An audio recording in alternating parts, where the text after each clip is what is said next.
Breaking news చూస్తున్నాం. MLA Danam Nagender sensational comments చేశారు. ఇప్పుడు ఫిరాయింపు ఎమ్మెల్యేలు ఎవరు, ఏ పార్టీలో ఉన్నారో నాకు తెలియదు, నేను మాత్రం కాంగ్రెస్లోనే ఉన్నానంటూ ఇటు దానం నాగేందర్ సెన్సేషనల్ కామెంట్స్ చేశారు.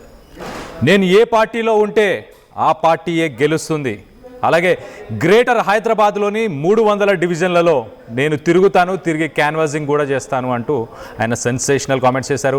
ఇటు కాంగ్రెస్ పథకాలను కూడా ప్రజల్లోకి తీసుకెళ్లి వాటిని వివరిస్తా, అలాగే జిహెచ్ఎంసీ ఎన్నికల్లో కాంగ్రెస్ పార్టీనే గెలిపిస్తాను దగ్గరుండి అంటూ ఆయన కామెంట్ చేశారు. ఇటు స్పీకర్ విచారణ సమయంలో దానం వ్యాఖ్యలకు ఒక రకంగా ఇంపార్టెన్స్, ఇప్పుడు దానంపై వేటు తప్పదంటూ కొంతకాలంగా చర్చ నడుస్తుంది. దానం వ్యాఖ్యలతో ఇటు క్లారిటీ, త్వరలోనే మరియు ఉప ఎన్నిక ఉండబోతుందా, నేను కాంగ్రెస్లోనే ఉన్నాను, కాంగ్రెస్కి క్యాన్వాసింగ్ కూడా చేస్తాను ఉప ఎన్నికలో, ఇటు జిహెచ్ఎంసీకి సంబంధించి ఎలక్షన్స్లో కూడా పార్టిసిపేట్ చేస్తాను, 300 డివిజన్లో కాంగ్రెస్ పథకాలని ప్రజల్లోకి తీసుకెళ్లే ప్రయత్నం కూడా చేస్తానని సెన్సేషనల్ కామెంట్స్ అనొచ్చు. ఒక్కసారి ఆయన ఏం మాట్లాడారో ఒక్కసారి వినే ప్రయత్నం చేద్దాం, దాని తర్వాత డిస్కస్ చేద్దాం. ఈరోజు బంజారాహిల్స్లో వెంకటేశ్వర కాలనీ డివిజన్లో వివిధ అభివృద్ధి కార్యక్రమాలకు శంకుస్థాపనతో పాటు ఇక్కడ స్థానికంగా ఉన్నటువంటి సమస్యల మీద నేను జిహెచ్ఎంసీ కమిషనర్ గారి దృష్టికి తీసుకెళ్లినప్పుడు కమిషనర్ గారు జెడ్సీ గారితో ఈరోజు విజిట్ పెట్టుకొని ఈరోజు పొద్దున్న నుండి కూడా జైరా నగర్, ఇక్కడ ఉన్నటువంటి సింగాళకుంట, అదే విధంగా మరి మిగతా బస్తీలు పర్యటించి ఇక్కడ ఉన్నటువంటి సమస్యల మీద వారి దృష్టికి తీసుకురావడం జరిగింది. అదే విధంగా జిఎం వాటర్ వర్క్స్ కానీ, ఎలక్ట్రిసిటీ బోర్డు డిఈ కానీ, మిగతా డిపార్ట్మెంట్ అన్ని డిపార్ట్మెంట్స్ లో ఈరోజు ఇక్కడ ఏరియాలో పర్యటించి ఇక్కడ ఉన్నటువంటి కేబుల్ ఏదైతే ముఖ్యమంత్రి గారు మొన్న హైదరాబాద్ సిటీలో ఎక్కడ కూడా కేబుల్స్ కనబడొద్దు, మరి పోల్స్ కనబడొద్దు బస్తీలలో స్పెషల్లీ అని దానికి 4,000 కోట్ల రూపాయలు ముఖ్యమంత్రి గారు ఇచ్చినందుకు వారికి నేను ధన్యవాదాలు తెలియజేసుకుంటూ, అదే విధంగా రాబోయే రోజుల్లో సుమారు 390 ఇప్పటికే మనకు 500 పై చిలుకు ఎంజీటీ వాటర్ హైదరాబాద్కు వస్తూ ఉంటే గోదావరి నుండి అదనంగా మనకు వచ్చేటువంటి వాటర్ కూడా ముఖ్యమంత్రి గారు ఒకటే ఆలోచన ఉంది, జనవరి నుండి హైదరాబాద్ సిటీలో రోజు మంచినీళ్ళు ఇచ్చేటువంటి కార్యక్రమానికి ఏదైతే శ్రీకారం చుట్టాలని ముఖ్యమంత్రి గారు మొన్న రివ్యూ మీటింగ్ లో కానీ కేబినెట్ మీటింగ్ లో చెప్పినందుకు గ్రేటర్ హైదరాబాద్ ప్రజల తరఫున ముఖ్యమంత్రి గారికి నేను ధన్యవాదాలు తెలియజేసుకుంటూ, రోజు మంచినీళ్ళు ఇవ్వాలనేది ఎప్పటి నుండో తెలంగాణ హైదరాబాద్ సిటీ ప్రజల యొక్క చిరకాల వాంఛ.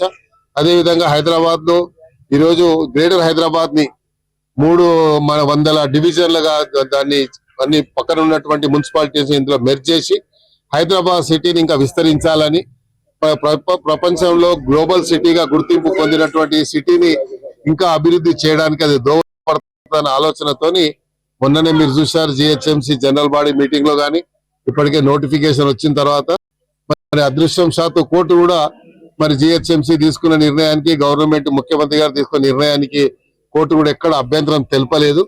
నేను మరి జ్యుడిషియరీకి కూడా నేను ధన్యవాదాలు తెలియజేసుకుంటూ, ఎందుకంటే హైదరాబాద్ సిటీ ఈరోజు ప్రపంచ వ్యాప్తంగా ఎంతో మంది మరి మల్టీనేషనల్ కంపెనీస్ ని ఈరోజు తీసుకురావడంలో దోహదపడుతుంది. అంటే హైదరాబాద్ అభివృద్ధి జరుగుతుంది కాబట్టి హైదరాబాద్ ఒక ప్రశాంతమైనటువంటి వాతావరణం, కులా మతాలకు అతీతంగా మీరు చూశారు, ఇర్రెస్పెక్టివ్ ఆఫ్ ఎనీ కమ్యూనిటీ, ముస్లింలు కానీ, హిందువులు కానీ, క్రిస్టియన్స్ కానీ, ఇతర కమ్యూనిటీ కానీ అందరూ కలిసి పని చేసేటువంటి ఒక సాంప్రదాయం హైదరాబాద్ ఆ ట్రెడిషన్ ఉంది.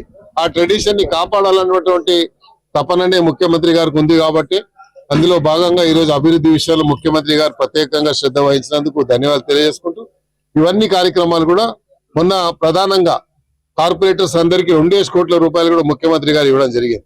దానివల్ల కూడా మనకి ఇంకా అభివృద్ధి ఇంకా వేగవంతం అయితే అవకాశం ఉంది కాబట్టి అలాగా కార్పొరేటర్స్ అందరూ కూడా మీ డివిజన్ లో మరి పెద్ద ఎత్తున దృష్టిని కేంద్రీకరించి అభివృద్ధి మీద దృష్టి పెట్టి మళ్ళీ జిహెచ్ఎంసీ ఎలక్షన్స్ కంటే ముందు జిహెచ్ఎంసీలో 100% 300 సీట్లు మనమే గెలుచుకుంటే తప్ప హైదరాబాద్ అభివృద్ధి జరగదన్న విషయాన్ని గ్రహించుకొని పనిచేయాలని కోరుకుంటూ, ప్రధానంగా ఈరోజు జైరా నగర్ పెద్దలు, బస్తీ కమ్యూనిటీ వాళ్ళు, స్థానికంగా ఉన్నటువంటి అధ్యక్షులు, మరి అందరూ 2-3 కమిటీస్ ఉన్నాయి, అన్ని కమిటీ వాళ్ళు వచ్చి మాకు విన్నత పత్రం ఇచ్చినందుకు, అదే విధంగా మన కిందనే ఉన్నటువంటి మిగతా బస్తీ వాళ్ళు కూడా వచ్చి వాళ్ళ సమస్యలు కూడా చెప్పారు. అన్ని సమస్యలకు ఈరోజు పరిష్కారం మార్గం దొరికిందని నేను అనుకుంటున్నాను. ఎందుకంటే జోనల్ కమిషనర్ గారు చెప్పారు షార్ట్ టెండర్లు పెట్టి ఇచ్చేయాలని. ఎండి అశోక్ కుమార్ గారితో కూడా పొద్దున మాట్లాడితే ఆయన కూడా మాకు ఇచ్చిన వర్క్స్ అన్ని కూడా షార్ట్ టెండర్లు పెట్టి ఇచ్చేస్తామని చెప్పారు. వారికి కూడా ధన్యవాదాలు. జిహెచ్ఎంసీ 300 మీరే గెలవాలంటారు. ఏ పార్టీ గెలవాలి? పార్టీ పరంగా కాంగ్రెస్ గెలుస్తుంది కదా, ఇంకెవరు గెలుస్తే వేరే పార్టీ గెలుస్తుందా? ముఖ్యమంత్రి గారు ఇంత బడ్జెట్ ఇచ్చి ఇన్ని అభివృద్ధి చేసిన తర్వాత మళ్ళీ ఏ పార్టీ గెలుస్తుందని నువ్వు తిరకాసు మాటలు ఎందుకు? మీరు ఏ పార్టీ అంటే ఏం చెప్తారు? కాంగ్రెస్ చెప్తున్నాం కదా, కాంగ్రెస్ 300 జోన్లలో కాంగ్రెసే గెలుస్తుంది, మీరు ఏ పార్టీలో ఉన్నారా అని ప్రశ్నిస్తే నేను కాంగ్రెస్లోనే ఉన్నాను అంటూ ఆయన సమాధానం ఇచ్చారు. మొత్తం మీద ఇటు జిహెచ్ఎంసీ ఎన్నికల్లో కాంగ్రెస్ పార్టీని గెలిపిస్తాను అంటూ, అలాగే ఒక్కసారి ఇప్పుడు స్పీకర్ విచారణ జరుగుతున్న సమయంలోనే మరి దానం ఇలాంటి వ్యాఖ్యలు చేశాడు. దీనికి ఇప్పుడు చాలా ఇంపార్టెన్స్ అని చెప్పుకోవచ్చు. ఒక రకంగా ఇటు దానంపై వేటు తప్పదనుకుంటూ కొంతకాలంగా చర్చ కూడా నడుస్తుంది. మరి దానం వ్యాఖ్యలతో క్లారిటీ వస్తుందా? త్వరలోనే ఉప ఎన్నిక ఉండబోతుందా? దీనికి సంబంధించి మరింత ఇన్ఫర్మేషన్ తీసుకునే ప్రయత్నం చేద్దాం. మా ప్రతినిధి మధు ఉన్నారు, మధుతో మాట్లాడి తెలుసుకునే ప్రయత్నం చేద్దాం. మధు, చెప్పండి, ఈయన చేసిన ఈ కామెంట్స్ సెన్సేషనల్ కామెంట్స్, ఇప్పుడు ఇవి కూడా ప్రూఫ్ కాదని ఇటు స్పీకర్ అనే అవకాశం ఉందా?